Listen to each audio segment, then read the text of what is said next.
तो आज अपने 250वें सत्र की शुरुआत हुई जब राज्यसभा की, तो कई बड़ी बातें सामने निकल कर आई। लेकिन आइए सबसे पहले आपको बता देते हैं कि राज्यसभा का सफर 1952 से लेकर आज तक कैसा रहा।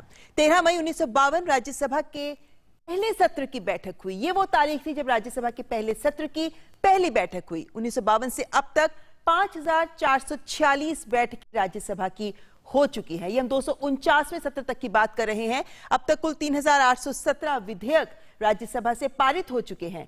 यही नहीं, अगर हम इसके और आगे नजर डालें तो ये भी देखते हैं कि 2282 सदस्य निर्वाचित हुए हैं अभी तक राज्यसभा के जरिए, और वहीं 208 महिलाएं और 137 मनोनीत सदस्य भी इस आंकड़े में शामिल हैं। तो महिलाओं को भी और अन्य वर्गों को भी साथ में प्रतिनिधित्व दिया गया। तो लोकसभा द्वारा पारित 5 विधेयकों को अब तक राज्यसभा से खारिज किया गया है। तो जो भी विधेयक लोकसभा से राज्यसभा में आते हैं, केवल 5 ऐसे हैं जिनको अब तक राज्यसभा ने खारिज किया। हालांकि 120 विधेयक ऐसे हैं जिन्हें संशोधन के साथ राज्यसभा ने पारित कर दिया।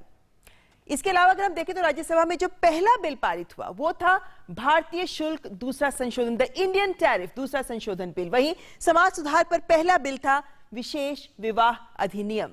हालांकि बहुत से ऐसे फर्स्ट हैं जो राज्यसभा से जुड़े हैं। लेकिन आगे बढ़ते हैं और राज्यसभा का इस ऐतिहासिक सत्र के ऊपर अगर नजर डालें तो आज भारतीय राजनीति में राज्यसभा की भूमिका, सुधार की जरूरत, इस विषय पर आज दिन भर राज्यसभा में चर्चा की गई। विशेष चर्चा के सत्र का आयोजन किया गया था और इससे हटकर संसदीय व्यवस्था में जो सुधार है उसके लिए जो 10 बिंदु सुझाए गए उसके बारे में आपको विस्तार से बताएं तो विधेयकों और जन कल्याण से जुड़े मुद्दों के आधार पर संसदीय कार्य दिवस की पर्याप्तता तय हो, ये एक ऐसा पहलू है जिसे सामने रखा गया। सदन की सुचारू कार्यवाही के लिए जो मौजूदा नियम है उनमें भी बदलाव की दरकार है, तो उस पर भी गौर किया जाए।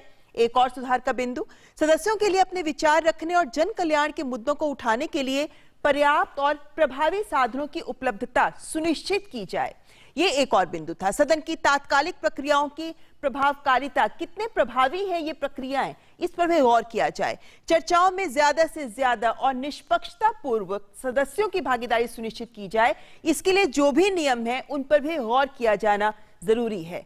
योग्य प्रतिभाशाली सदस्यों का ही चयन उच्च सदन में सुनिश्चित हो सके, इस पर भी ध्यान देना जरूरी है।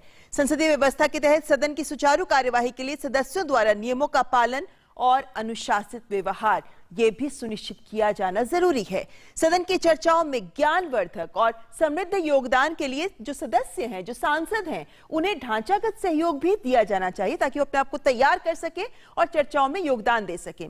वहीं सदन की संपूर्ण कार्यवाही और सभी समितियों में भी सांसदों की उपस्थिति सुनिश्चित की जानी चाहिए। ये बात लगातार सभापति भी कहते रहे हैं कि सांसदों को उपस्थित होना चाहिए जिस वक्त समितियों की बैठक होती है। सांसदों की सहज बाधा रहित कार्य पद्धति के लिए तकनीक का भी प्रयोग किया जाना चाहिए ताकि सांसद ज्यादा योगदान दे सके। इसके लिए टेक्नोलॉजी का इस्तेमाल कैसे किया जा सके, इस पर भी गौर किया जाए। तो ये थी बात जो 10 सुधार के पहलू सामने रखे गए। हम जानते हैं कि किस तरीके से 1952 से लेकर आज तक देश में कई बदलाव हुए हैं, लेकिन इन्हीं बदलावों को अपने में समाहित कर आज जबकि 250वें सत्र की राज्यसभा की बैठक हुई है, तब ये तमाम बातें सामने रखी गई हैं कि इन सब पहलुओं पर अगर हम गौर करते हैं तो और ज्यादा प्रभावी ढंग से उच्च सदन की कार्यवाही भी सुनिश्चित की जा सकेगी और योगदान भी।